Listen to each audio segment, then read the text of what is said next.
Special knowledge to Paloma Diaz. I don't know where she is. Ah, she is. Thank you, really. Thanks, Paloma. Coordinated the logistics of this event, and to LAESER Research Associate Irene Rossetto, she was over there, who tirelessly worked to plan this workshop, including its academic dimension. Finally, I want to thank all assistants who are working with me to support LAESER Research: David Pereira, Diane Vasconcelos, Joseph Monahan, and I am seeing here giving us a great support, Daniela Gomes is also my TA, and thank you so much for having all of you here. LAESER was first created in 2006 at the Federal University of Rio de Janeiro in Brazil as an academic space of research, teaching, and outreach activities in the field of racial inequality. Our method of studies was based on demographic statistics, and we published several articles, books, reports, and monthly bulletins on racial inequality in Brazilian society, from education to employment, from health indicator to living conditions. At that time, Brazil's economy was growing and the social rights were expanding, mainly due to the effort undertaken by the federal government. On the other hand, Brazil was also passing through a bitter debate on the implementation of affirmative action policies, especially in public universities. In such a conservative society as Brazilian one is, the upper middle class is strenuously engaged in a rhetorical battle against those policies, mainly when the beneficiaries were black and brown students. LAESER, you can vote at the beginning or the end of this meeting. I confess I have this doubt. Do I need to call LAESER? I believe LAESER is more familiar for the US audience. But, LAESER took part in that debate, and our studies support the cause of affirmative action in Brazil, and mainly you can see over outside one of the main parts of our initiatives, the Relatório das Desigualdades Raciais no Brasil. It's for free. Please be in a hurry, because I don't know if you, those are the last copies that you have. Please feel free to pick a copy up. Actually, during the last decade, the LAESER initiative outreached several Latin American countries as well as the US. In Latin America, individually or collectively, we participated in several important academic and activist initiatives. We can highlight the participation in the working group of Afro-descendants in Census, coordinated by the current Vice President of Costa Rica, Madame Epsi Campbell, and the project Ethnicity and Race in Latin America, PERLA, coordinated by our distinguished scholar and my great friend, Dr. Edward Teles, who will be with us. He's not here now, but he'll be addressing to us this after. Beyond those participation, LAESER also contributed to the debate about racial inequality and the importance of ethnic race statistic visibility in countries like Peru and Venezuela.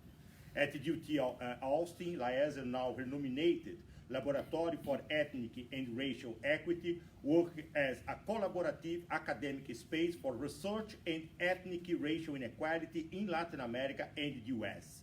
As such, we conduct research and we train students on racial inequality, public policies, and development. In this last case, we are developing nowadays a research on Afro-entrepreneurship, including I'm teaching a course on this issue, a signature course nowadays about this topic. This workshop should be a moment for us to group the inauguration of a research space on ethnic and racial relations. However, this time is not a time for celebration. Several Latin American countries, mainly Venezuela, Argentina, and Nicaragua, are undergoing stern socioeconomic and political crises. In Brazil, you are facing the risk of having a fascist. Yes, it is the word that better describes Mr. Not Him, Never Him, elected as president. Now you can clap.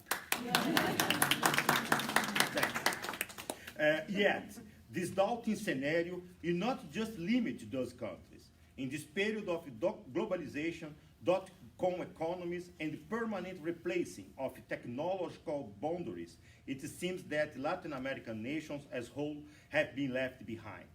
Although you can remember that several variables that can help us to understand such a discouraging picture, it is also worthy to note that the ethnic-racial relation patterns are ingrained within this reflection. At least in Brazil, what is happening today is a collapse of a public policy that try to address the distributive conflict through a pro-poor model of development. This collapse is not disconnected from the Brazilian racial inequality in its material, economic, political, and symbolic dimensions. Even we consider those explanations no more than hypotheses, these are the main hypotheses that are orienting LAESER work in this new stage of its existence. We wish you all a very productive day of debate and reflection. Over again, thank you all for accepting our invitation to be here today. Thank you to your guests who so kindly accepted our invitation or better provocation to be together today in such a beautiful day in the UT Austin history. Be welcome. Thank you so much. And now I would like to introduce our first. Do I need to introduce? Marcel. Yeah. Marcel, do you have to say some words? Yeah. And so I would like to invite our distinguished panelists for our first section called Nation Building and the Struggle for Gender and Ethnic Racial Equity in Latin America. I have the honor to receive here Dr. Gladys Mitchell-Walthour, is Associate Professor of Public Policy and Political Economy at the University of Wisconsin-Milwaukee. She's a political scientist who studies race, Afro-Brazilian political behavior, discrimination, affirmative action, and social policy. She's currently president of the Brazil Studies Association. I'm the vice president, and so I work with her. She's the study, yeah, I'm a clap. And she's currently, she's the author of The Politics of Blackness, Racial Identity and Political Behavior in Contemporary Brazil, Cambridge University Press. In 2014, she was the Lehman Visiting Scholar at David Rockefeller Center for Latin American Studies at Harvard University. She held postdoctoral fellowship at Duke University and Johns Hopkins University. She holds a PhD in political science from the University of Chicago and the MPP from University of Michigan and the BA from Duke University. Please, Gladys, come on. I will introduce the other members of our panel. I would like also to invite Dr. George Reid Andrews, my great friend, George Reid Andrews, distinguished professor of history at the University of Pittsburgh. He is the author or editor of various books on Afro-Latin American history that I do recommend you to read, including most recently Afro-Latin America Black Lives, 1600, 2000, and Afro-Latin American Studies and Introduction, co-edited with Alejandro de la Fuente, the distinguished Alejandro de la Fuente. And you have here coordinating our panel, please come on, George. And you have here coordinating this session our great friend, our distinguished scholar, Christen. She's Associate Professor of Anthropology and African Diaspora Studies at the University of Texas at Austin. She researches in gender and Black state violence and Black community response to it in Brazil and the Americas. Her work primarily focuses on transnational and Black policy violence, Black liberation struggle, the paradox of Black citizenship in the Americas, and the dialectic between the enjoyment of Black culture and the killing of Black people. Her distinguished book, Afro-Paradise, Blackness, Violence, and Performance in Brazil, uses the lens of performance to examine the immediate and long-term impact of the policy violence on the Black population of Salvador, Bahia, Brazil, and the grassroots movements denounce and end this violence. Her most recent comparative work examines the lingering deadly impact of policy violence on Black women in Brazil and US. We welcome you all of you, and let's have a great conversation.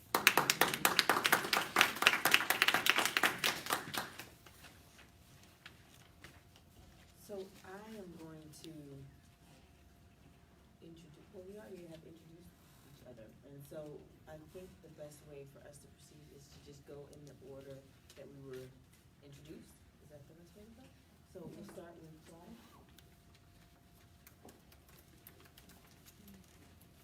Okay. So I am going to talk a little bit about a paper that I have under review, but also just kind of introduce you all to a new project that I'm working on. And I'm focusing on Afro-Brazilian women, Bolsa Familia beneficiaries.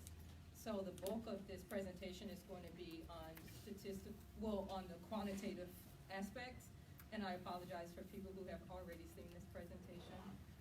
But then the part I'll talk about close to the end is more of the in-depth interviews, and I'm still transcribing those, so I don't have a lot of analysis to show.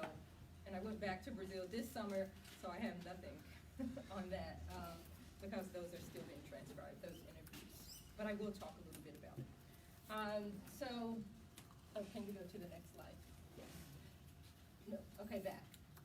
So there's a debate in the political science literature, and in Brazilian society, about whether people who receive Bolsa Familia are, if it's just a form of clientelism, right? So if they receive it, then people say, okay, these politicians automatically get votes due to that. There's no real analysis of interviewing these women, but just saying, okay, these were their voting patterns, so this means it's a form of clientelism. So there are scholars arguing that it is clientelism, and then others who find that it's not. Here, I wanted to show some memes that was passed around a lot during the 2014 elections, so you can see this is just saying, oh yeah, Gilma won for a minute, I thought that I was going to have to work. And of course, in the meme is of an Afro-Brazilian woman with her children. This is another one saying, where they are saying that these people would just want to get Bolsa Familia instead of working, right? And I'm assuming most people know Bolsa Familia is a social welfare program in Brazil where you receive a small monthly stipend, which mainly women use to buy food and essentials for their family. But during the 2014 elections, I saw a lot of this discourse in social media, pretty much portraying Afro-Brazilian women Bolsa Familia recipients as welfare queens, which is a common stereotype in the United States, but I saw more of this in those elections in Brazil. So the purpose of this paper was just to kind of first use some survey data to look at how Afro-Brazilian women, Bolsa Familia beneficiaries, whether or not they supported Gilma in as much as people were saying, right? Okay, next slide.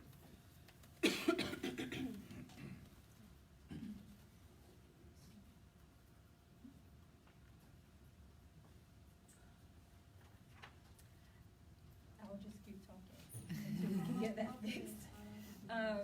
So the other reason that I wanted to do this project is to bring an intersectional or Black feminist lens into this literature, and really based on Brazilian Black feminism, which examines or considers race, class, gender, sexuality, aesthetics, all of these as being very important identities. Of course, there are plenty of sociologists anthropologists such as Christen and others who already do this in their work. But you tend to see less of this in political science focusing on Bolsa Familia, which to me is kind of amazing because it presents the perfect case to look at all of these intersectional identities. So that's just kind of the framework that I really want to use. It's harder to use in quantitative work, but in the qualitative work, that's more of the approach that I will use. Okay, great.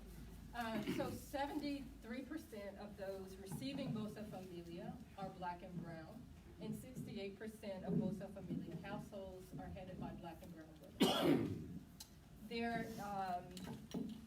Thank you.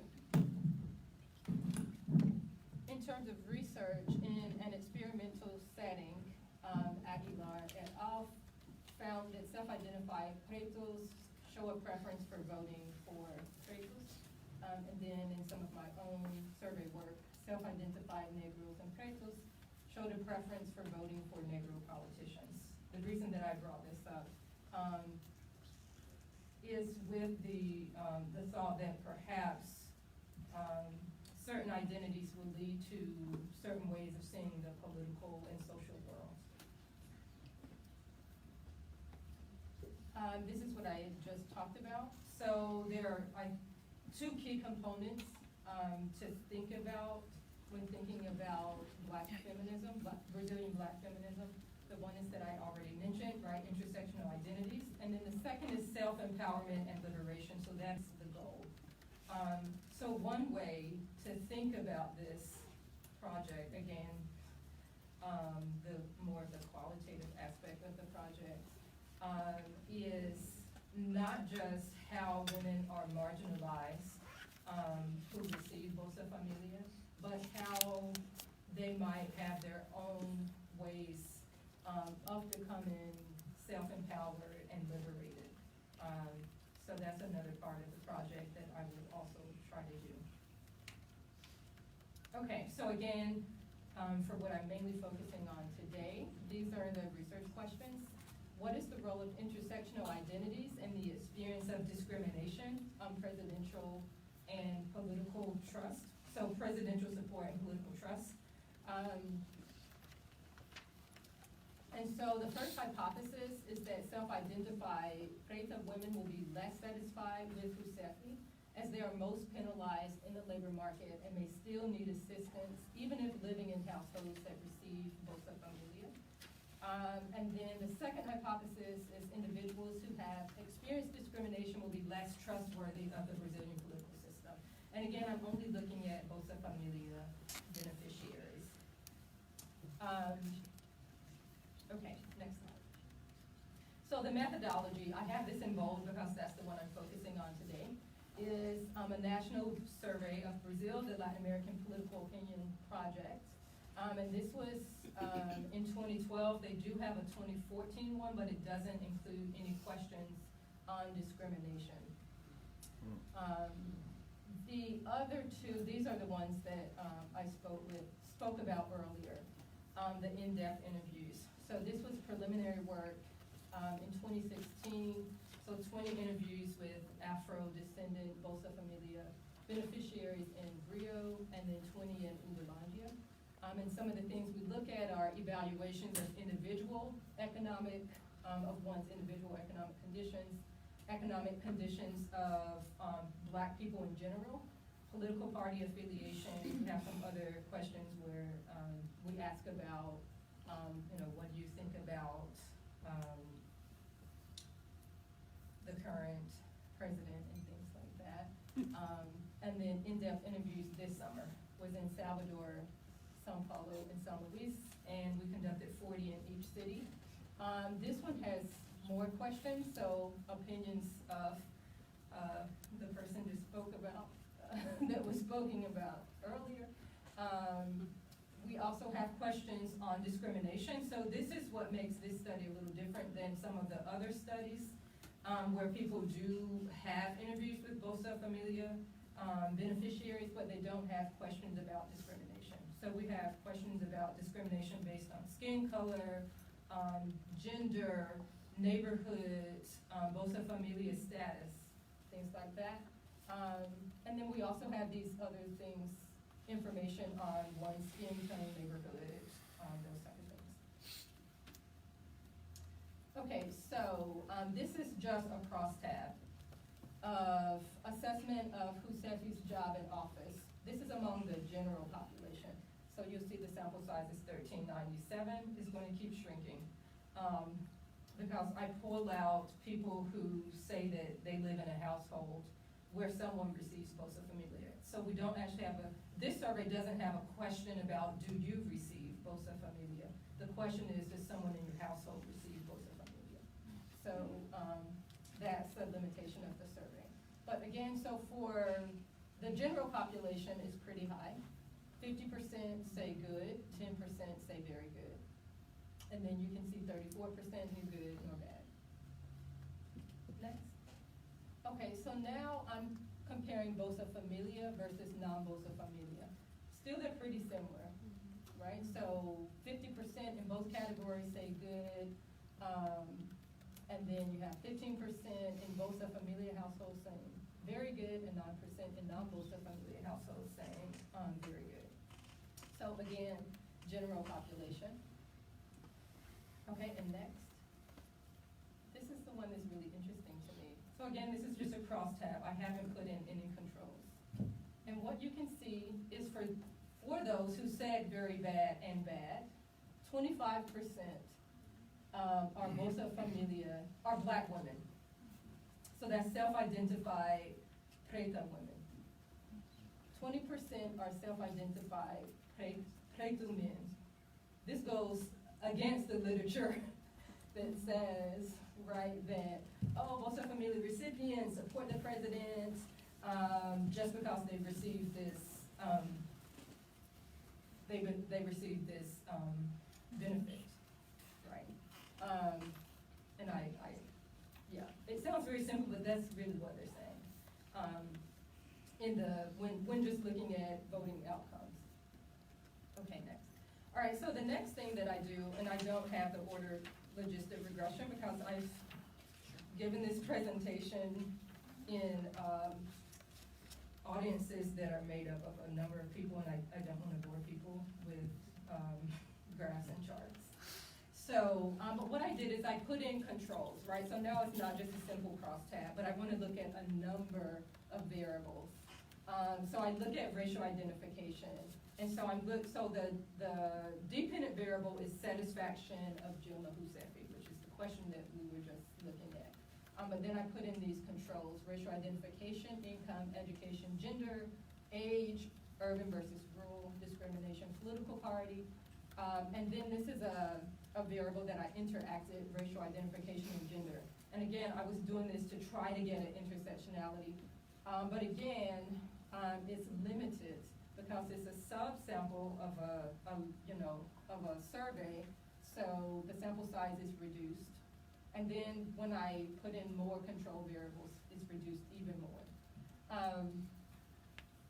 And then I've mentioned this before, another limitation is that we just know that this person lives in a household where someone receives Bolsa Familia.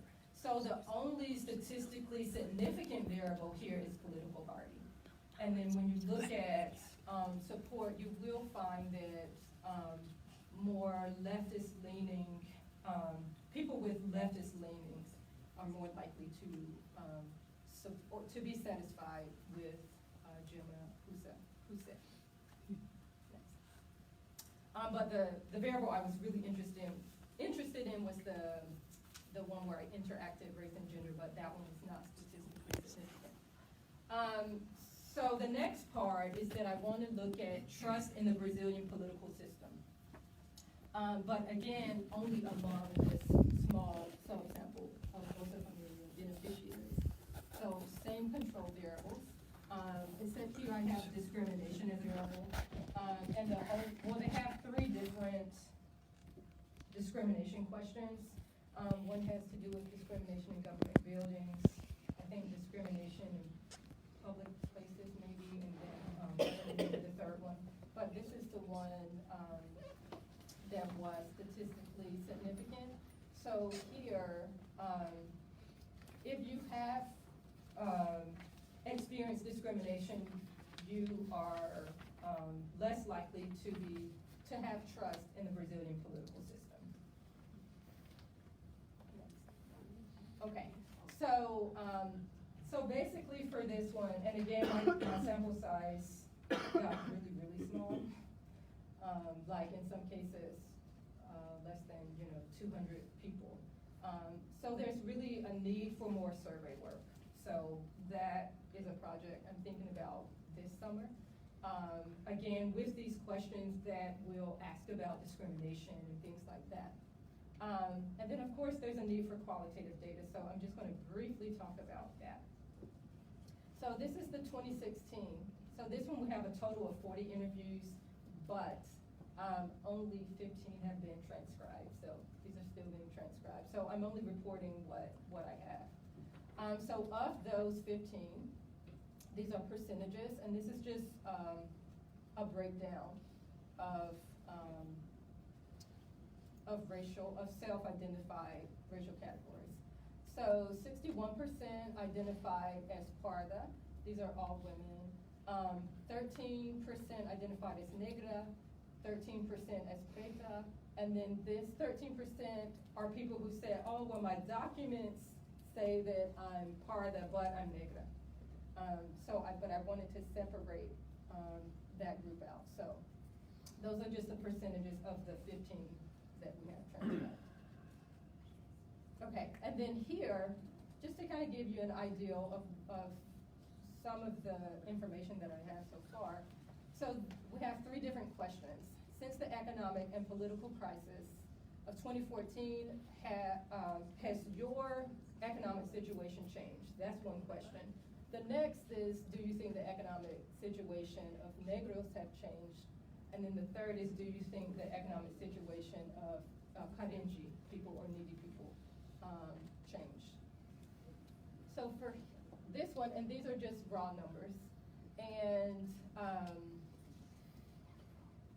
okay, so for the people who said worse, 8 people said that their individual situation got worse.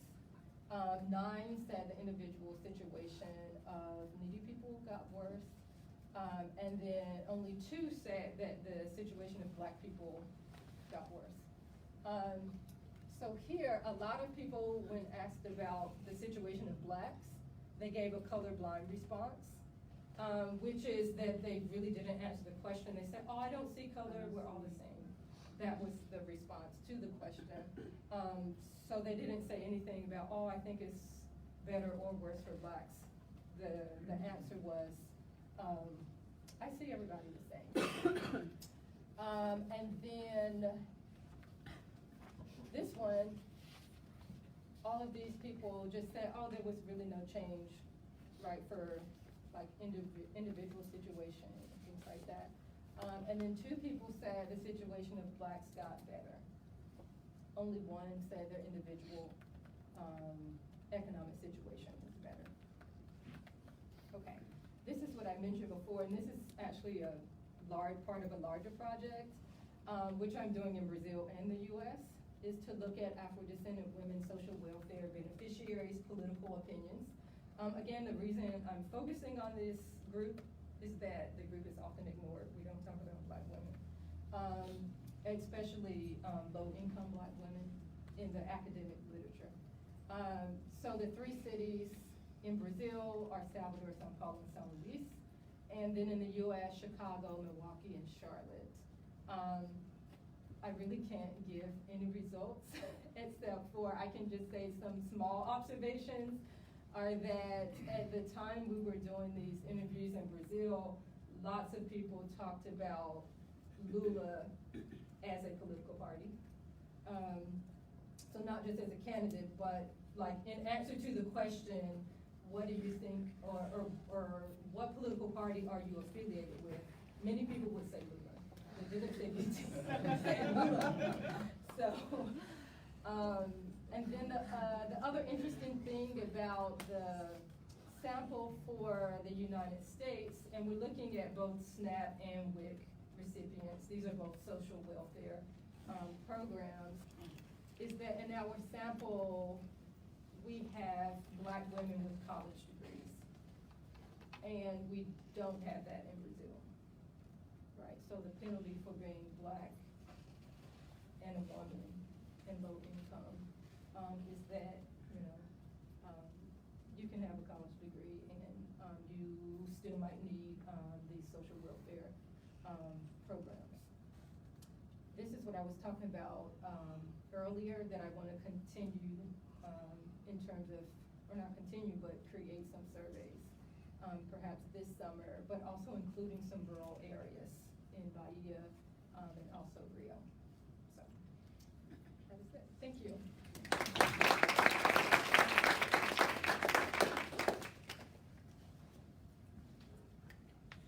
Can I stand up? Yeah, sure. You Can wanna I- take? No, I won't take the microphone. You'll be able to hear. I'm so pleased to be here. I first met Marcelo maybe 10 years ago. We did a panel together, and he told me about the work that his research institute was doing, which I say, LAESER.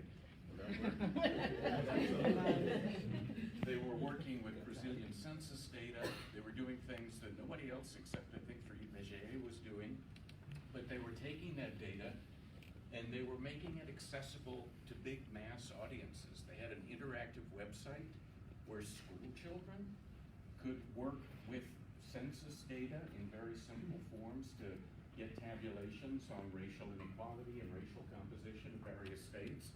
And I thought, oh my God, this is totally the way to go. And then they did these books, which are out there, the annual reports on racial inequality. These are historic documents. And Marcelo told me at the time, I don't know if it was this one or the other one, but he said it almost killed him. The quantity of work that was required to put these together, and when I read them, I say, I believe it. I totally believe it. So anyway, just imagine, now you've got this guy up here doing this work, but now not just for Brazil, but for all the Latin American countries. What an amazing thing for University of Texas. I congratulate you. I really do. It's a real opportunity. And therefore, when I thought, what am I going to talk about to these folks? I saw the list of people, the presenters, and I thought, I have nothing to tell them. They know everything I would already say. But I thought, the theme here is censuses, and in fact, you're going to come back to censuses late in the day, I guess. And I thought, we know from Mara Loveman's book, we know from Melissa Noble's book, how important censuses are as a tool of nation building, how important they are as a lens to see how societies think about themselves, not just racially, but in every way, the kinds of information that they choose to gather. And I thought, we know that stuff, but even the best informed people, I find, the most thoughtful people, are sometimes a tiny bit hazy on the actual numbers in those censuses. And especially when we look at the long run, like 200 years of censuses, which, God forbid, we're not gonna do that, that'd be horrible. But we might look at 3 moments. We might look at 1800, 1900, and gone that far, why not 2000 or 2010? And we can't look at everything racial in those censuses, but most of the folks who are invited here work on Black populations in Latin America. What if we just look at the numbers in those censuses concerning people of African ancestry in Latin America over time and how those numbers move? Right? Should we do that? Not yet. No. We're gonna do that. But even those numbers are hard to get because the categories that the censuses use and those categories have moved over time. Again, Mara Loveman's book is the book to read on this, and you'll hear from her later in the day. But let's just see the best numbers that the historians have been able to put together, and let's see what they show. And we'll start with the first big wave of censuses, which came in the late 1700s. So they were colonial censuses. They were taken by colonial governments, Portuguese and Spanish. And those colonial governments had imposed racial structures on those societies in which people were assigned to various racial categories. And the censuses therefore gathered data according to those categories. But as always, race is lived differently in different places, and so the categories are different in different parts of the empires. And so, yeah, let's go now. Yeah, let's do it again. Yeah, let's get them all up. Good. And some of those categories are real convenient for us if we want to find out about black populations, like the categories used in the Caribbean. Very straightforward. When we get to Central America, it gets more complicated, because there the big division is between indigenous people and everybody else. In some localities, the census takers didn't even gather data on españoles, or white people. It would just be Ladinos and Indios. So the Ladinos is a big category covering all kinds of racially mixed people, plus free blacks. Nicaragua, however, for reasons I do not know, is an exception. There they break it down into categories that, again, if we want to find out about the Afro-descendant population, it's for us. And then New Granada, giant colonial unit, 4 modern-day countries. Very tough for us if we want to study African and Afro-descent people, because of that giant, it's the biggest category in the census, people of all colors, free people of all colors, which includes mestizos, it includes mulattos, it includes zambos, it includes free blacks, and so on. So, what are we gonna do? Gonna make some estimates and come up with, yep, let's do it, these numbers for roughly 1800. And the numbers are arranged in descending order of percentage of the population that is black and mulatto. And so what's the big news?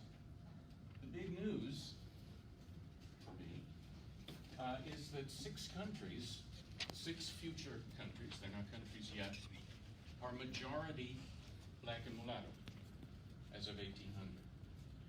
And of course, the biggest by far is Brazil, the biggest. And as a matter of fact, folks, that's not the total population of Brazil. That's just the population of the capitanias, or the provinces that reported. A few did not report. So this is a minimum population. The real population is definitely larger. So we've got 6 future countries which are majority black and mulatto. We've got 4 more that have very large black and mulatto minorities, including Argentina, which everybody's always surprised by. And while Mexico is only 10% Afro-descendant, African and Afro-descendant, it actually has the 2nd largest absolute size black population in the region, even more than Venezuela. So that's what we get in 1800. Those are big percentages. These are substantially black societies, which means that when the moment of independence comes, and independence leaders are trying to mobilize their populations to fight for and support the idea of national independence, independence is not going to happen without black support. And how do you get that support? You remember the racial laws, the racial structures, the caste structures, those have got to go. And all the independence movements, including even the independence movement in Brazil, which doesn't have to fight a war to get independence, commits to striking down the caste laws and the racial structures of society in law and the legal categories and so on, which is a giant step. Doesn't happen in the United States at that time. It's a big, big step. And it means that when you next get around to taking a census as an independent nation, in theory, you're not going to be counted by race anymore, because race is no longer legally relevant. It's still relevant in real life, in everyday life, but it's not a legal category.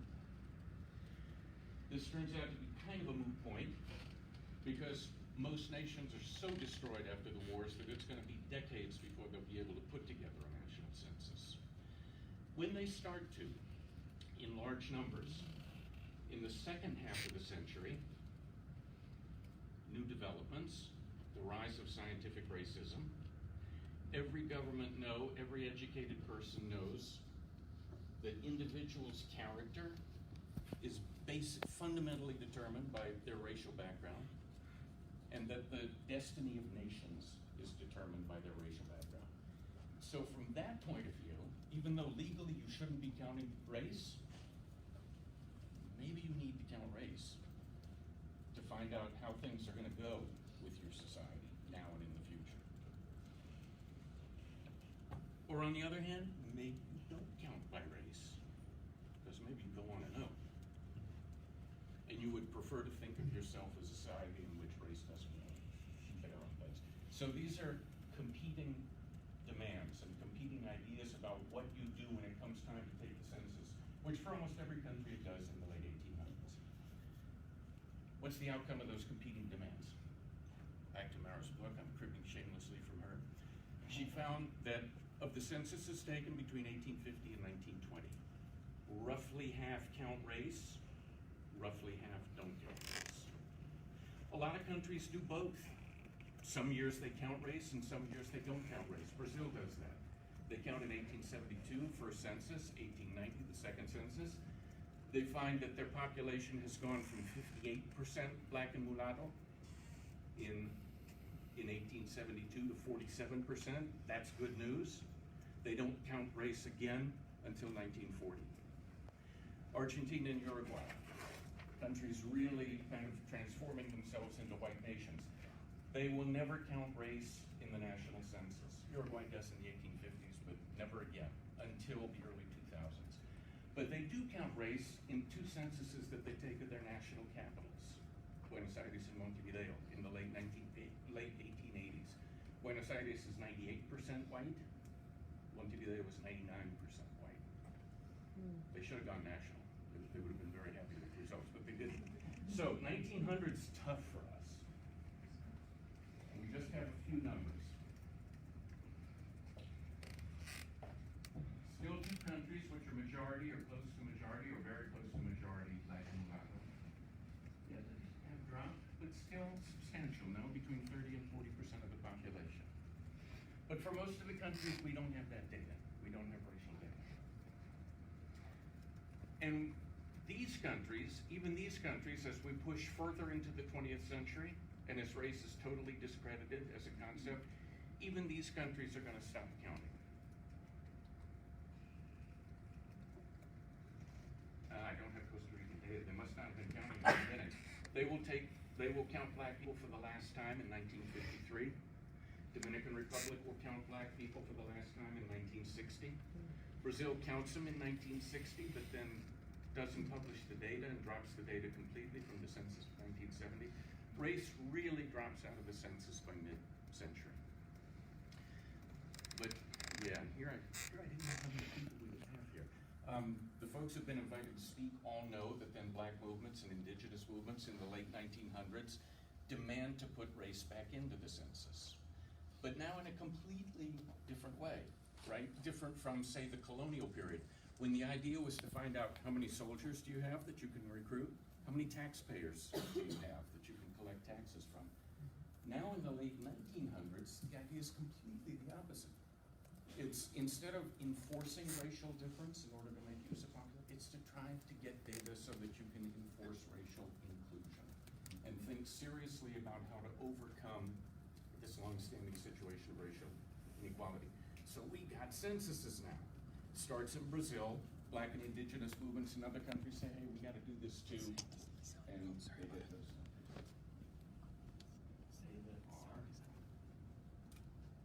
With one exception, and we'll spot this immediately, Dominican Republic still doesn't count black. Still doesn't. So this is survey data. This is not census data. But all the others are from the census. 3 countries, majority black and mulatto. Brazil, heavily. And most people do feel this is probably an undercount. This for sure is an undercount. And these for sure are undercounts too. But that's the data. That's what we've got. And those are the data that Marcelo's going to be using in his research institute to look at racial inequality across countries. We have time to talk about one more thing. Do you mind using the mic for the live streaming? Using the mic behind you for live streaming? For the recording. Sorry for the mic. Recording? Yeah. All right. Sorry. Did I sign permission? Oh, I don't want to do this. Okay, look, I mean, I'll hold it. Where were we? Oh yeah. For a bunch of these countries, not a bunch, for a few of these countries, for some of these countries, These censuses in 2000 and 2010 were the first time they had ever counted race. For Venezuela, it's the absolute first time. For Argentina, it's the first time. And so on. And boy, that means you really start from ground zero and you say, okay, what are the categories? What are the boxes we're gonna ask people to put themselves into? You could let people just assign any label to themselves, but then your data might be kind of diffuse, maybe it wouldn't be. But most censuses prefer to give you various options and you check off the box. In every country, this is a tricky process of deciding what the boxes are gonna be. I wanna look at just one case, which is a super important case, because it's the second largest Afro-descent population in the region. It's Venezuela, which had never counted itself by race. They'd done it under colonial rule, but never since independence. And yet race is obviously very important in that country. So, and here, let me do this because we have to bounce around.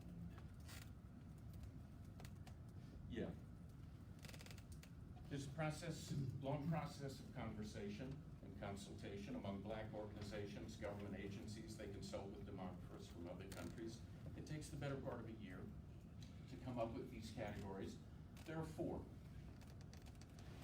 And let's just read them because they're kind of interesting.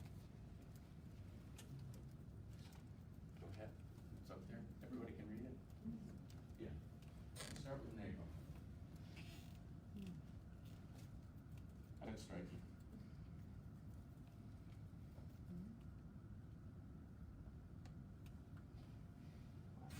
If we were going to apply a word to describe this category,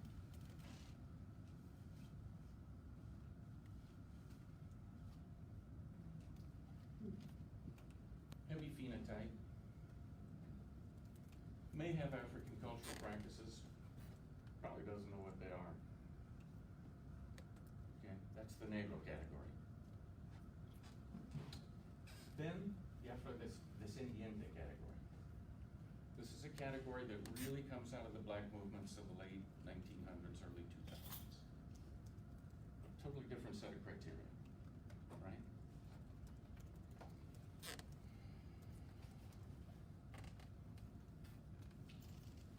A lot of agency in this definition.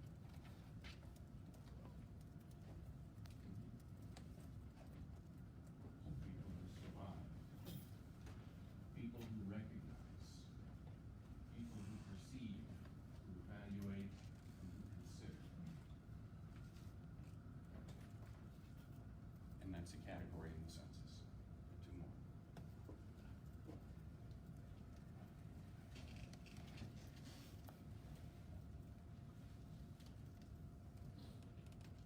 This will be the biggest category, as we will see. Let's check this one out.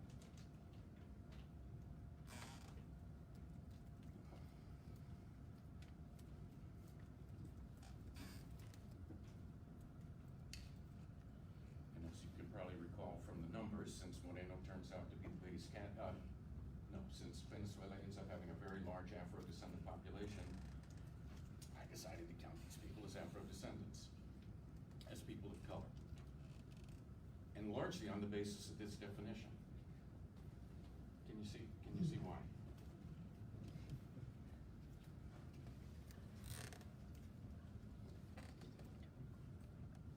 This is actually a question. But it's okay if you don't have this stuff. The reason why is because these are folks who are liable to being considered to be Black and suffer discrimination. But we have a category for them to soften the impacts of that. If we have to soften those impacts, I'm taking that as a sign that these are folks who are vulnerable to that treatment. And therefore, and who have also opted not to go into the final category, which is also a super interesting one.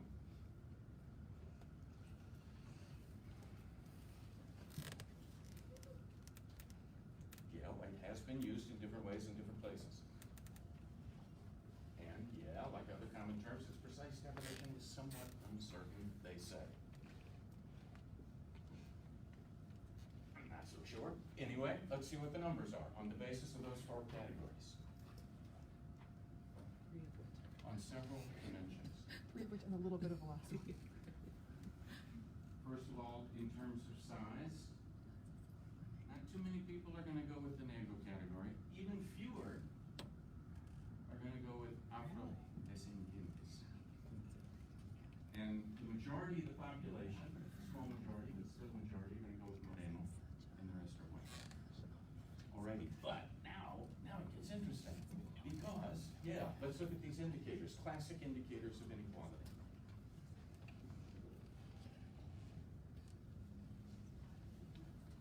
And the classic pattern. Actually, this is what we always thought was the case in Brazil, right? With Morenos right in between black people and white people, and it turns out not to be totally true. In fact, mulattoes tend to be, pardos tend to be closer to pretos than to whites. But here they really are right in the middle. But look at these Afro-Descendants. They're very close to white folks. Their poverty rate, in fact, is lower than for white people. Their illiteracy rate is higher, but lower than the mixed and black category. And folks who had made it to enroll in the university, not necessarily graduate, but enroll, again, very close, in between, on the bottom. These Afro-descendants are a really kind of special group. They're a very elite group, which is not a complete surprise. Makes sense, right? Because they've had the experience of being connected to black movements. Clearly their educational levels are higher. I'm gonna hypothesize they're more urban, probably, than the Morenos and the Negros, but I wasn't able to get that number. Anyway, here's one experience in the complexities that you run into immediately when countries start to count by race, and especially if they've never done it. In Brazil, they have a long history of it. That's still a complex situation, but they've had a lot of experience with this, and they're gonna continue to have more. Anyway, I don't know about you, I can't wait for 2020. It's gonna be exciting. And the only downside is, what is the 2020 census of Venezuela gonna look like? Oh my God, what a horror show. I don't know. Anyway, that's some stuff. There we go.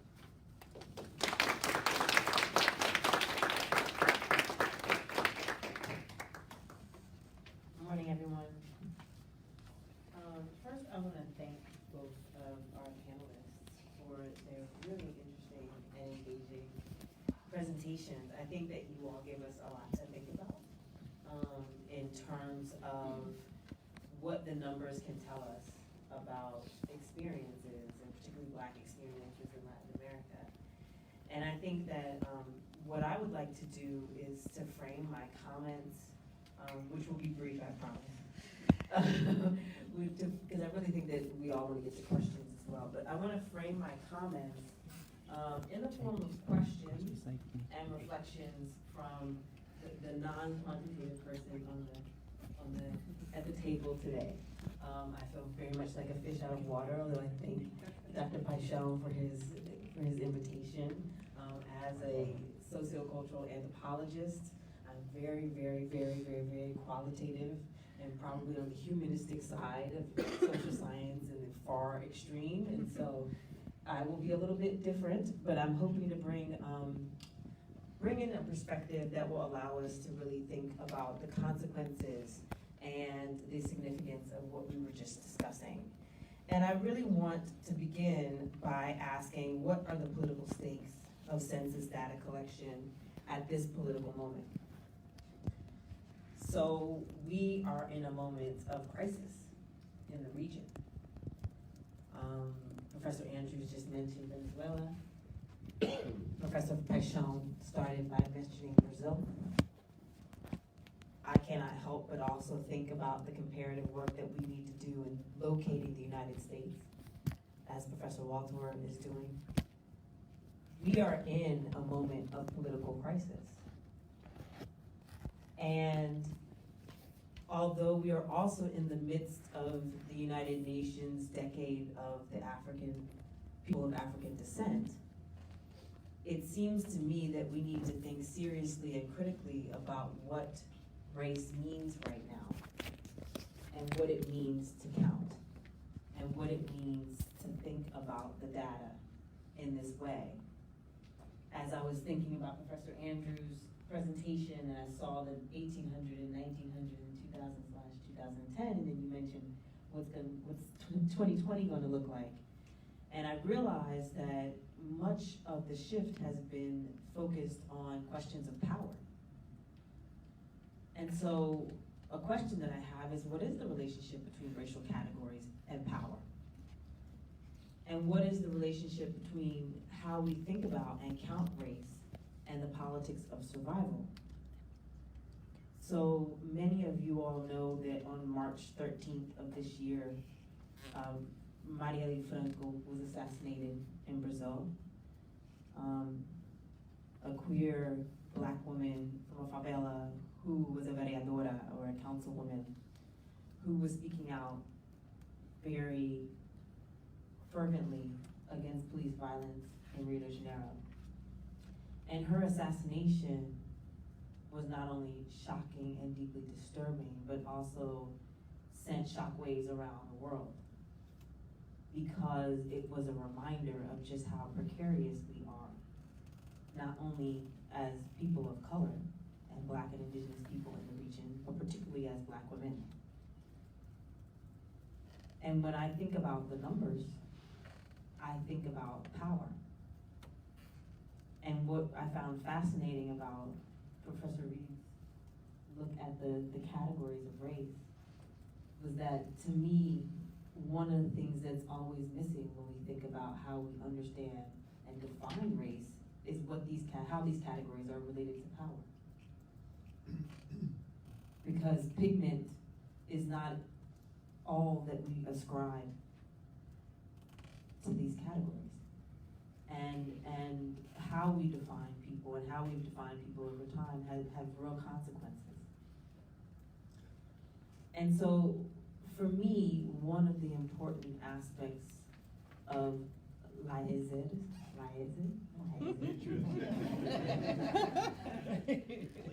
I'm still working on it. We're working on it. One of the important contributions, particularly now that you're here at the University of Texas, is the question of transnational solidarity. 10 days after Marielle Franco's assassination, I co-authored a piece with Tiana Fashal, Kishkan Perry, Kia Caldwell, Wendy Muse, and Erica Williams, called On the Imperative of Transnational Solidarity, a U.S. Black feminist statement on the assassination of Marielle Franco. And I bring that statement up into the conversation today because the data and the research that we're working with is increasingly showing us that there is a resonance in our experiences across space and time. We are not only that which belongs to our national boundaries.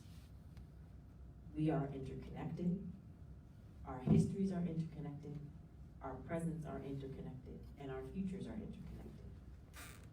So what are the stakes of transnational solidarity and solidarity work at this moment? How can what we do in this space translate into survival for those that we are talking about? As an anthropologist, I cannot help but realize that every single number, every single statistic is a person, is a life, is a mother and a father, families. These are lives that we're talking about. So what does that then do? Does that then change how we approach things? And as we look into a future that increasingly possessively invests itself in a whiteness that is much more than just skin pigment, but is also a kind of venomous whiteness that seeks to destroy everything that is a threat to it, how does that then shift how we interpret these categories and how we deal with those categories? So I'm going to end there, but I want to end with the quote that we started with in our collective statement, which is from Audre Lorde, in the spirit of transnational solidarity, because I always find Audre Lorde to be grounding. She was a Black feminist, thinker and scholar and poet and warrior woman and all kinds of things, and very much respected by Marielle Franco. So I'm going to end with this quote. Those of us who stand outside the circle of this society's definition of acceptable women, those of us who have been forged in the crucibles of difference, those of us who are poor, who are lesbians, who are Black, who are older, know that survival is not an academic skill. It is learning how to stand alone, unpopular and sometimes reviled, and how to make common cause with those others identified as outside the structures in order to define and seek a world in which we can flourish. It is learning how to take our differences and make them strengths. For the master's tools will never dismantle the master's house. They may allow us temporarily to beat him at his own game, but they will never enable us to bring about genuine change. And this fact is only threatening to those women who still define the master's house as their only source of support. Thank you, and let's open it up for questions.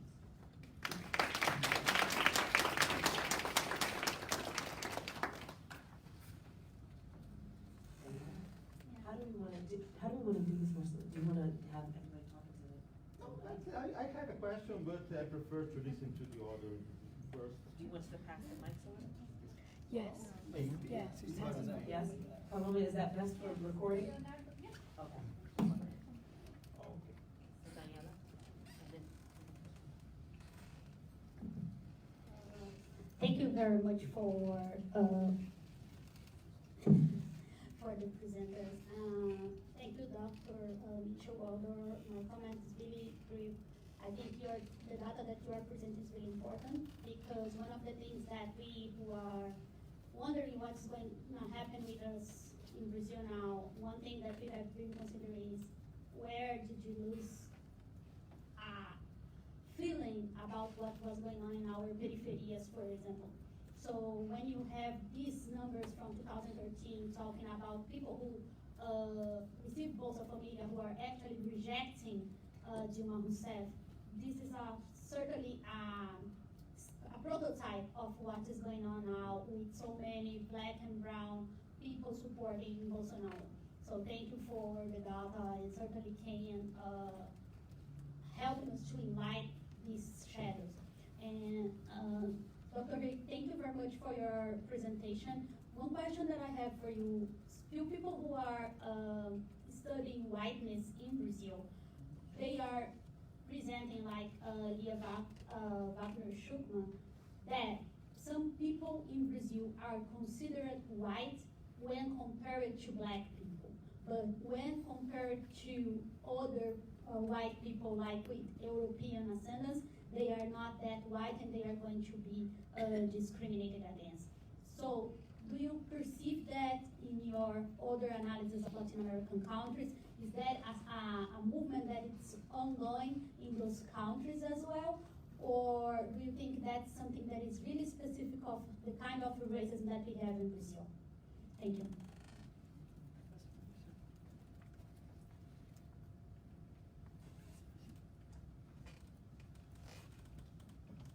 Thank you for all presenters for your such outstanding presentation. And what I'd like to encourage you to deepen that the conversation about the theory of populism, that in some sense dialogue to your presentation, Gladys.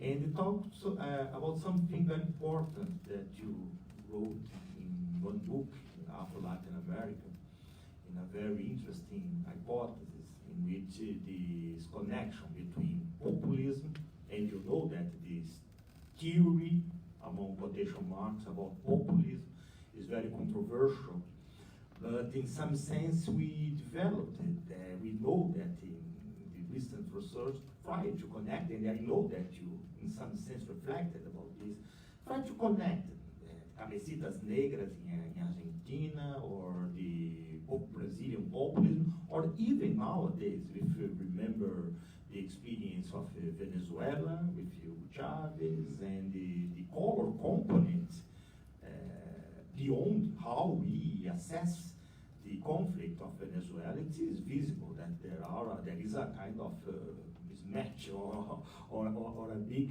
match between the color of the people and the political position that they are assuming. And in Bolsa Família in Brazil, we know it's a very important question. We had at the beginning of the Lula government a very important debate about the best strategy for Bolsa Família. If the population who will be receiving the money or the cash transfer will be just a mere recipient from the policy, or it will be a mechanism of their empowerment. And unfortunately, the first hypothesis won. And I'd like to hear from you about your research, if you have some elements in which, because it was, and I believe, I don't know, I was talking, commenting, I guess yesterday, if I was with Oli and Eddie, I believe that I was commenting about how we will, this hypothesis in which the Bolsa Família could be a mechanism, a strong mechanism for empowerment of the black population in Brazil, but we couldn't. And I'd like to hear from you about this. And also to you, Reid, about your hypothesis. Well, Gaetanism, Peronism, Varguism, nowadays Lulopetism, several isms in which we can identify levels of connection, not exactly with a black identification or blackness as you are used to understand in the US, but in some sense this kind of connection between kinds of political movements and these dialogue necessary and so on. I'd like to hear from you about this question. I don't know. Well, no, I believe that you are in best position. Okay, we'll take two more questions. Yeah, sorry, we'll take two more questions and then we'll have an answer and then we'll do another round, okay? This question is for Dr. Andrews. Thinking in terms of transnational solidarity, I'm particularly interested in how census dynamics play out in border regions, specifically thinking about how census are tied to nation building, particularly on those borders that are may see a clash in the cultural narrative, particularly thinking at the border in, say, Bolivia and Argentina, or Uruguay and Brazil. If there's work being done at all, or how censuses take those kind of blurry areas of the border into account, particularly when it comes to race.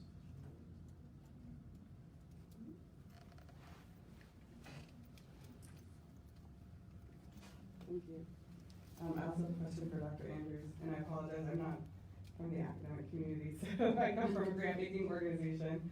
I'm not fully steeped in all of this, but Inter-American Foundation has played a role in supporting census collection from the perspective of activists or social movements, civil society organizations.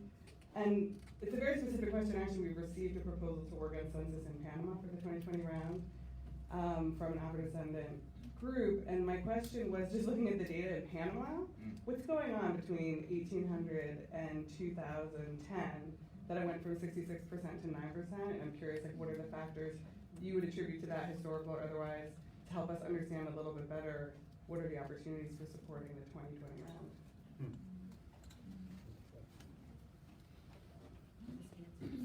So let's go ahead and answer it, and then we'll do it. Okay. Daniela, your point about the 2012 group and then current support of Bolsonaro is really interesting. Because I wasn't thinking about, like I was, so for those who did not support Dilma, this is again the limitation of the survey data, right? Because I don't know people's motivations. I don't know if it's because they actually felt like, okay, this is great that, that we can receive this, but we need other things like jobs. Who knows? I can't tell from a survey. But thinking about that in terms of precursor to populism or to people being able to buy into the rhetoric. Today, I think it's really interesting. It's something that I definitely will have to look at. Marcelo's question about, when the policy was made, I think it's also a really good question. Again, we're still transcribing the most recent interviews, but some of my research assistants, they did tell me that for some, again, these were very few women did actually feel empowered. So in some places, there were courses that they could take, basically to improve their lives. Like they were able to take different courses that were provided. I don't know if it was by local government, but they were able to take these courses, or they were able to do other things where they actually felt empowered, since they had Bolsa Familia, even though it's not a lot of money. It guaranteed that they could use their time to do something else to improve their lives. Again, that was unique in most cases. So part of it, and most of the time when the women talked about it, they would say, well, the amount of money that they were receiving had been cut, but in the past they were able to, take courses and do all of this. So it had been a form of empowerment for some women. But again, that wasn't common.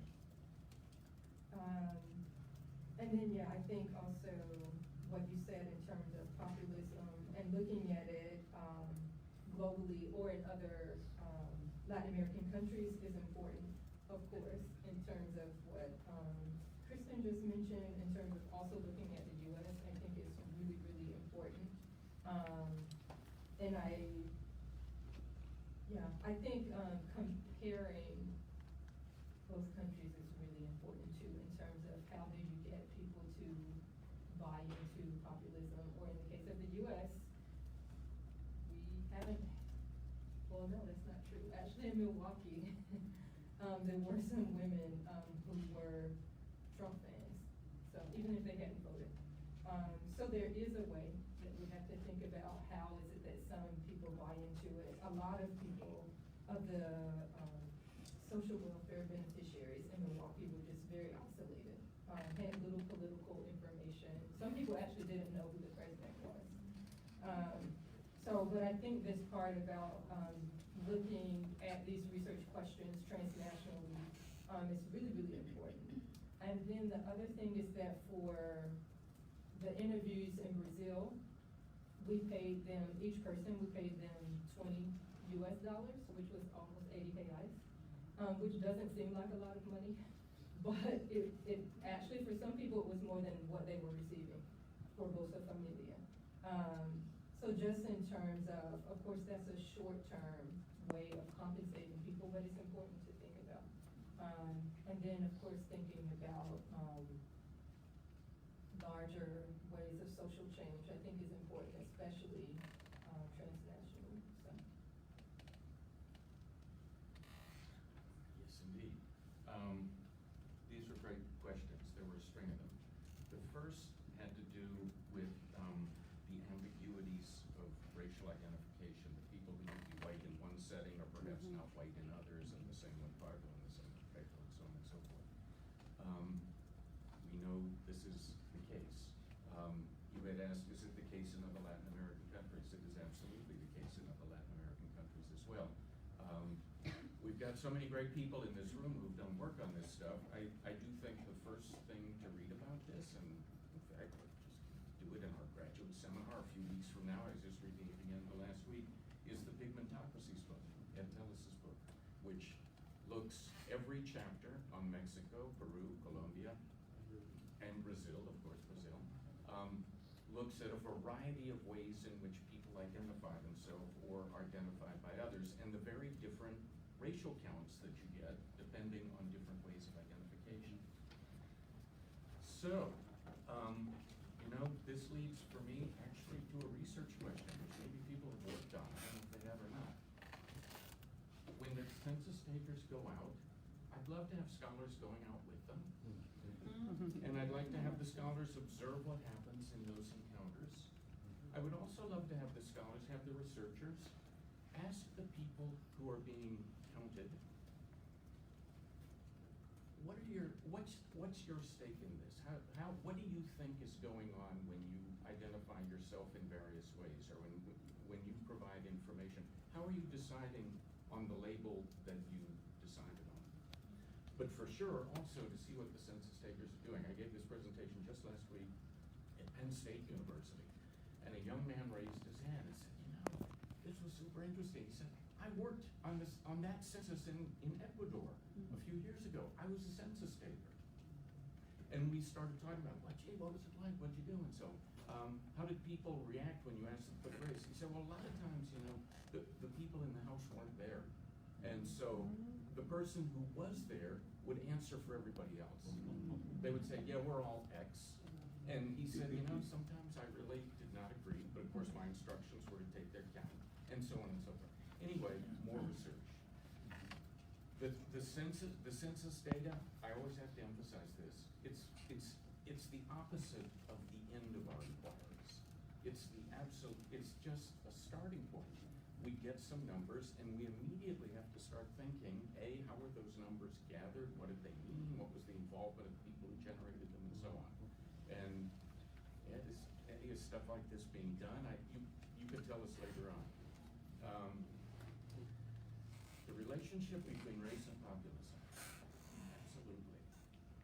Who would have thought that the Peronist movement in the 1940s and 1950s in Argentina was using dark-skinned propaganda in its visual campaigns, in its posters, in its advertisements, and so on, and that it would be invoking non-whiteness as part of its electoral appeal. And yet, historians are showing right now that it actually was. This book, Rethinking Race in Modern Argentina, 2 great essays on the use of race in Peronism.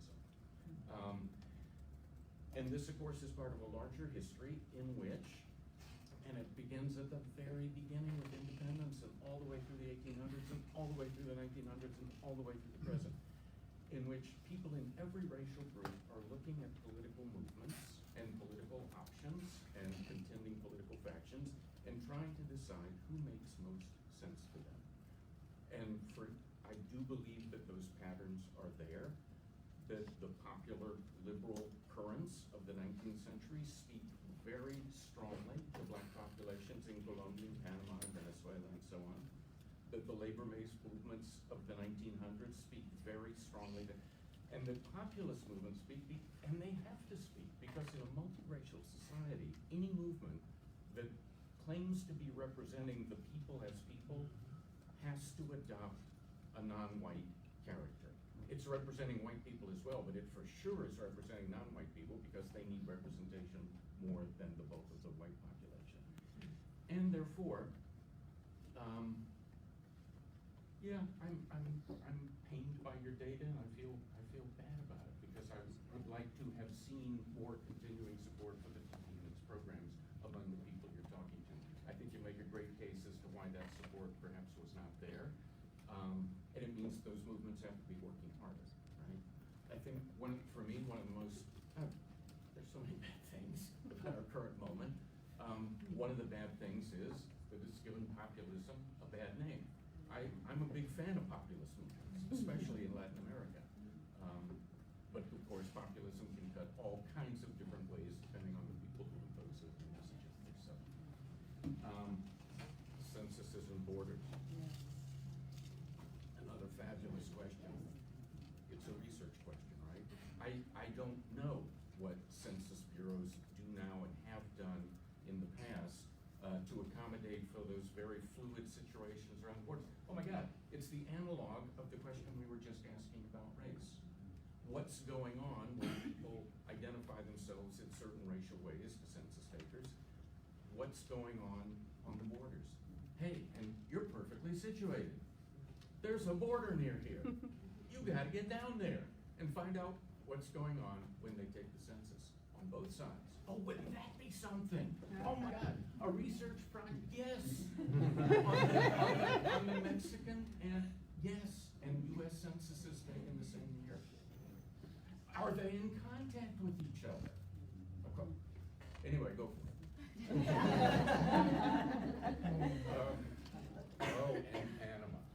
Yeah, I don't know enough to answer this question. But, oh, can we get it back? Is it gonna come? Yeah. It's there, absolutely, it's still there. Back. Yeah, I had a lot more stuff I could tell you about, but we wanna go back. We wanna keep going back. Uh-oh, we're hung up. Should we talk about this table? It's really off. Keep going. I wanna get back to 1800. There we There it are. is, yeah. Oh, actually, no, it makes sense to start here. Remember? Big problematic category. Therefore, that figure on black populations is an estimate, as I may say, no, I say it for 1900. It's an estimate in which I kind of arbitrarily assigned, oh, and it was based on looking at a few local districts in Colombia and Panama that did break that big giant category down into subcategories. And so in those localities, you can see the size of the black population. On the basis of that estimate, we come up with that number of, yeah, really substantial for all the parts of Granada, the highest of all in Panama. And I think when you put that up against anecdotal data, I think it's gonna hold up. For 1900, same thing. They went with a giant mestizo category, but again, if you want to count of black people, you have to estimate and disaggregate. And doing that disaggregation, which is an estimate, it's not using a category assigned to blackness, you come up with 50%. That's in 1911. Big stuff is going on in Panama in 1911, obviously, in terms of West Indian immigration, building the canal, and so on. Now, when we get to 2010, Mara, not to put you on the spot. My recollection, and I haven't looked at that census in a while, my recollection is that that census uses only one category, and it's a negro category. Yep, then it has a follow-up question. Are you a negro colonial or antillano? Yeah, but you're still negro sin both. En 2010, ¿alguna persona de ese lugar se considera negro o afro-descendiente? Afro-descendiente.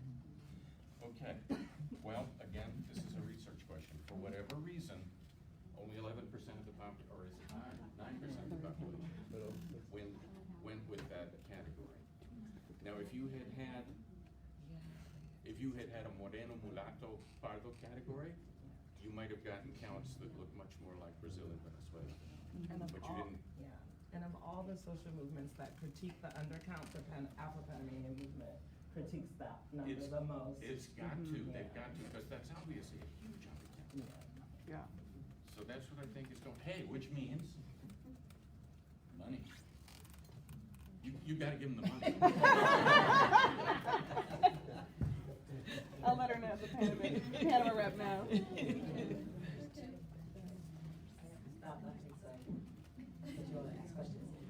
So we probably have time, we go to 10:45, right? So we probably have time for 3 more questions. Raquel? Okay. Okay, so Raquel and then two more. Voy a hablar en español.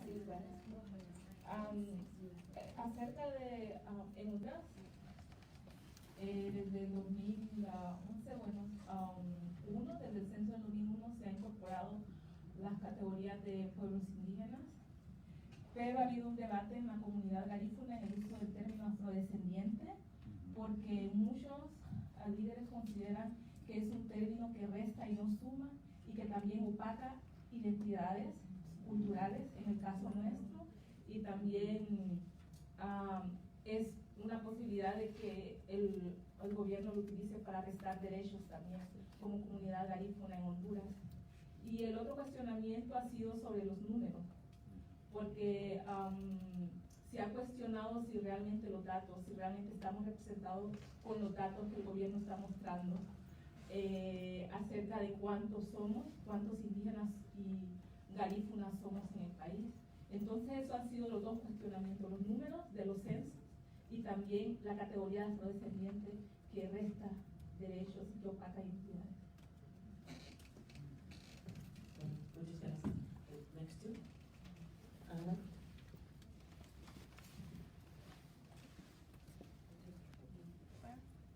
Right here in the front.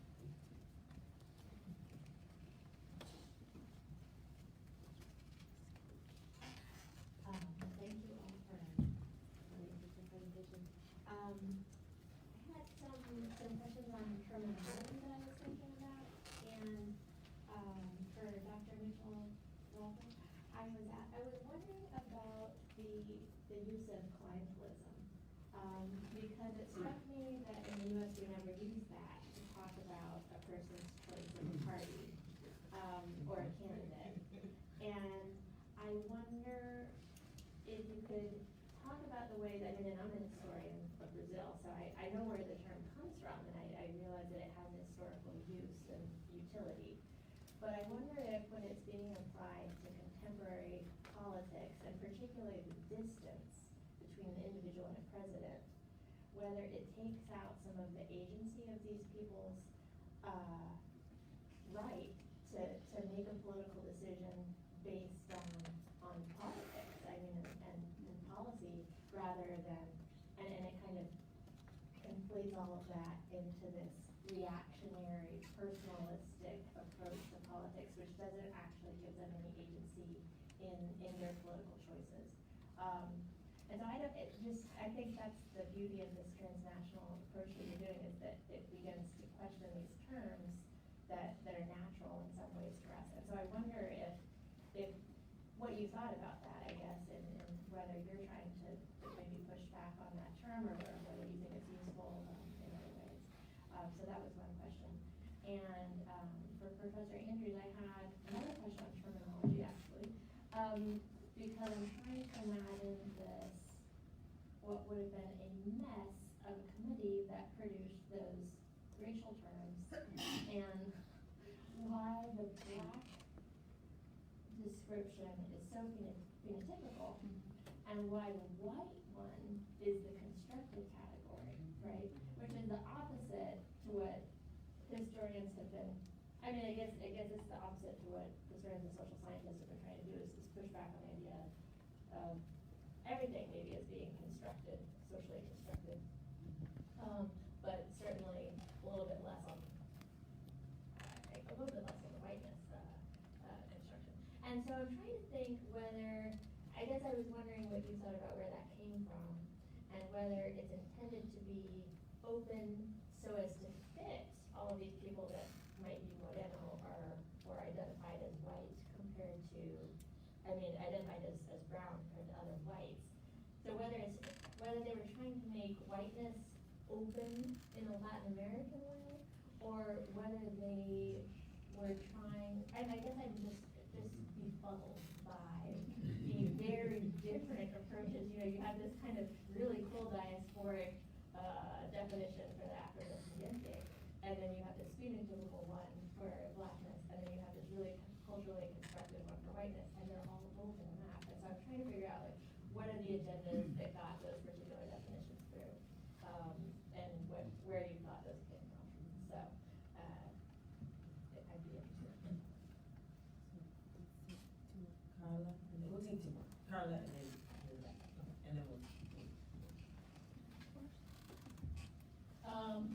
Meu nome é Carla, vou hablar como Raquel.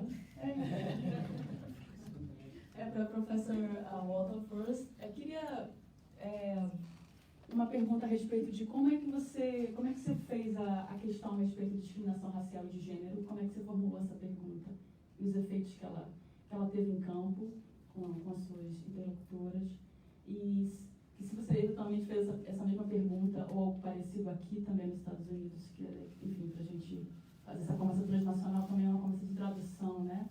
E atravessar essas categorias não é algo fácil, né, de fazer. E uma outra questão é, você encontrar essa discussão que está rolando no Brasil com as feministas negras criticando o Bolsa Família nesse aspecto, de colocar... Tem a discussão o argumento de que o Bolsa Família empoderou as mulheres, estão falando de mulheres negras, basicamente, como você acabou de mostrar, né? E as feministas negras e muitas mulheres negras dizem, não, isso foi mais responsabilidade num nível que só deixou a gente, enfim, né, com mais questões, mais problemas, e é uma questão para se observar com mais detalhe, com mais calma, né, com mais cautela.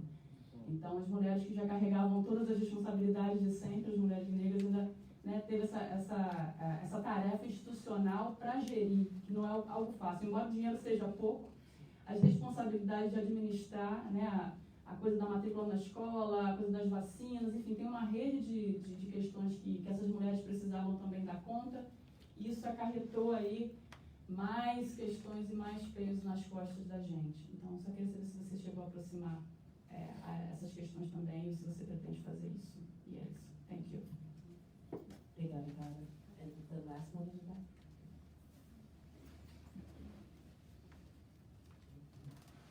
Loved the lecture, and when I get home I'll have to read on the imperative of transnational solidarity, but my question was about any recommended extended reading on, especially on venomous whiteness that you mentioned, and transnational solidarity, and the importance of this moment, and what's happening right now, especially in Latin America, and the potency of that right now. That's all. Thank you. Thank you. Okay, so we're going to close the questions, and then we'll just have our panelists go ahead and answer. Yeah, I think I've just got the Venezuela question, which, yeah, for sure. What must those meetings have been like? I actually found what I think is the origin of the black descriptor, and it's in a book, very early book, relatively early, 1993, about race in Venezuela by, oh my God, I can't remember the name. It's, am I right? No, not Café con Leche. Racismo oculto de una sociedad no racista by Ligia Montañez. And she defines blackness that way in that book. It's almost word for word, which made me wonder if she was part of the conversations in 2011, or somebody who had read the book and brought in that definition. Now, you know what? I mean, again, yeah, so that is at least the literary source. How it got into the census, I don't know for sure. That's the literary source. Afro-descendant, we can see the political source of that. It's coming right out of a black movement, and a transnational black movement for that matter, because Afro-descendant is a word that really circulates. Now, Moreno, okay, here we're really getting into speculation. That definition feels to me like a definition taken from real life, right? In which people are careful, and they, for sure, any label that's going to soften the impacts of being black has a real function in Latin American societies, and so there it is, and it's the majority of the population. And the whiteness, I'd never thought of this, and it just hit me right now. I feel that definition, and with some authority, since I'm a white person myself, I feel that definition, a very defensive kind of definition, a kind of walking away from whiteness, and it suddenly occurred to me, is it an effort to allow white people to get some distance from venomous whiteness? Here's some whiteness that's just, yeah, it's kind of out there. I don't know exactly what it is, but you definitely want to have the option to check that box if you want to do it without having to be evil. That's my hypothesis. It's a research question. We need to find people who are in those meetings and find out how this happened. It's just, it's a classic case of the complexities of trying to come up with the categories, right? And, yeah, what more can I say? Estoy completamente de acuerdo con las críticas, y es más un caso de las complejidades de censar la categoría racial. Y no tengo los conocimientos suficientes específicos sobre Honduras para comentar más, infelizmente. pero agradezco la observación. So I think both of these questions are great. In terms of the terminology of clientelism, I am actually trying to not just push back on terminology, but push back on why is this even a debate? I mean, we're looking at electoral outcomes and really making some bold statements about the people who receive Bolsa Familia beneficiaries. But of course, in language that doesn't talk about race, and then the critiques, so the scholars who do critique this debate talk about it in terms of class, which, I mean, rightly so, but it's still strange that no one's talking about the implications, right, of assuming that Black women are a certain way, and that they, you know, don't have a deep analysis when they are voting, or that we don't consider context. And that's really what I'm trying to do with the other project that you just can't do, right, with the survey data. And then in answer to the other question, I don't know much about this particular debate about Black feminists critiquing Bolsa Familia for this very reason, that of course it's going to require more responsibility and all of this from Black women who already don't have a lot of time to do all of these extra things, right? But I think this is part of what I've seen both in the Brazil and the US cases, is that these programs end up not all, but in some ways marginalize and isolate Black women even more. And I can't comment on on Chicago and Charlotte, but I've definitely seen this in Milwaukee, and then for the interviews this summer in Brazil, women become very isolated, and yeah, even more marginalized due to these programs. So I think that is all I can say for that one, but I would love to get more recommendations that you have in terms of the pushback from Black feminists, Black Brazilian feminists. Oh, the other thing that I just wanted to quickly mention was that in the 2014 LAPOC survey, it looks very different than the 2012. So the groups that criticize Gilma change. It becomes the white Bolsa Familia beneficiaries. And I think that is because she was attacked so much that that Black women and Black men didn't criticize her as much after she was attacked so much. And I'll end by answering your question, at least giving you some indications. I think that it's a good, your question is a wonderful segue to our next session, because Tiana Pashal has a wonderful book on transnational solidarity called Becoming Black Political Subjects. And I also think that much of the critique that I incorporated into my comments that kind of echoes what Professor Walthour was also talking about comes from Black feminism and from grassroots Black feminism.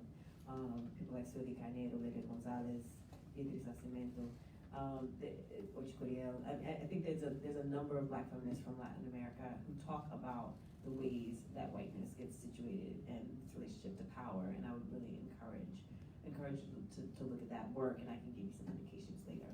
Thank you everyone for this wonderful session, and thank you to our panelists. Let's give our panelists a round of applause.